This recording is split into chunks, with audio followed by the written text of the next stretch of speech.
Hi, in this video we are going to talk about floor in a binary search tree. We are given root of a by BST and we are given a key X. We need to find out floor of the given key in the BST. What do we mean by floor? We need to find out closest, smaller or equal to value. So if the value is present, then you return the node with that value. If the value is not present, then you need to find out largest value which is smaller than the given value. And if there is no smaller value than the given value, then you need to return null. Let's understand this with some examples. So we are given this key 14, we are given root of this BST and we want to find out floor of 14. So 14 is not present in the BST. Now what is the largest value which is smaller than 14? See, there are three values smaller than 14, 10, 5, 12. Out of these three, largest one is 12. So our output is node 12.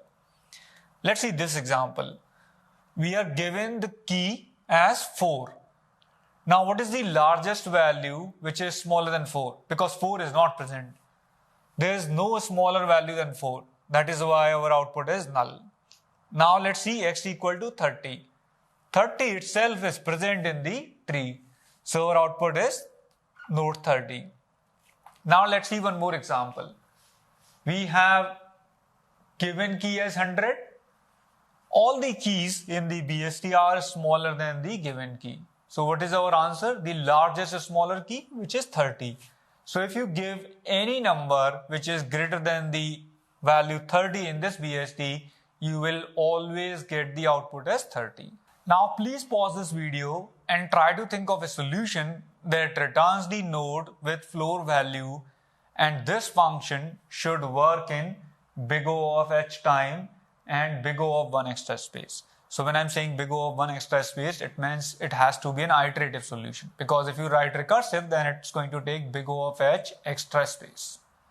A naive solution to solve this problem is to traverse the BST using in-order, pre-order, post-order traversal, any of the traversals, maybe level or a traversal also. For every node that you visit, you check if it is smaller than the given key.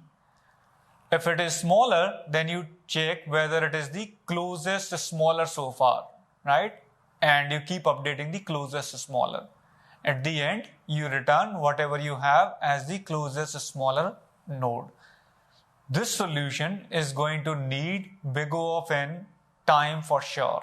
And whatever traversal you write, whether you write recursive code or you write stack-based iterative code, they are typically going to need big O of n extra space also. This naive solution is going to take big O of n time.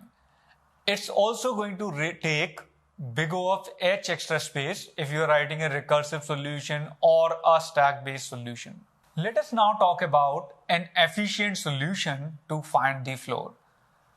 The solution is based on simple BST search. When you do BST search, three cases arise.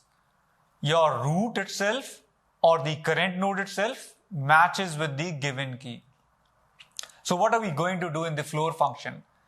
If your root matches with the current key, we are going to return the root itself, because if the value itself is present that you are searching, then that's the floor, right? So suppose, for example, if you're searching for 50's floor, you will come to the root, you will see that 50 matches with the root itself, so you will return root. Now the other case, when the root is greater than the key that you are searching. So this root cannot be the floor at all, right? Because this is greater. Floor means equal or smaller. And one thing also is sure, that if there is a floor, if there's a floor lies in your BST, then it has to be in the left subtree. Let's see the example of 25. You begin with the root, you see that root is greater, so it cannot be a floor. And if there's a floor that exists in the BST, it has to be in the left subtree. So you come here. Again, you see that this new root is greater than 25. So you know for sure that if there's a floor, this has to be in the left subtree. Now you come to a node that is is smaller than the key that you are searching. So this node itself can be a potential floor, right? So what you do, you mark this as floor, and since it is smaller, you do not go into the case where you are finding greater every time. Now you need to talk about the case where root is greater. See, in this case, the right subtree is empty, so the answer is going to be 20 itself. But let us now talk about the case when the key that you are searching is greater than the root. For example, we are searching 58 in this tree. So when we come to root, we find that 58 is greater than 15. So we know for sure that anything in the left subtree cannot be a floor because the root itself is smaller than the given key. So if there is a floor in this part of the tree, it has to be the root, right? So we initialize the floor as root and then we go to the right subtree because there might be a value which is between 50 and 58, and that might be our answer, and this value might exist in the right subtree because right subtree has values greater than 50.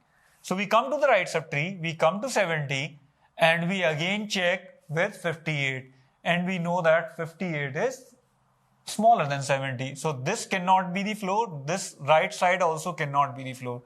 We go to the left side. We again see that 60 is greater than 58. So this cannot be the floor, this right side cannot be the floor. We come to the left of it.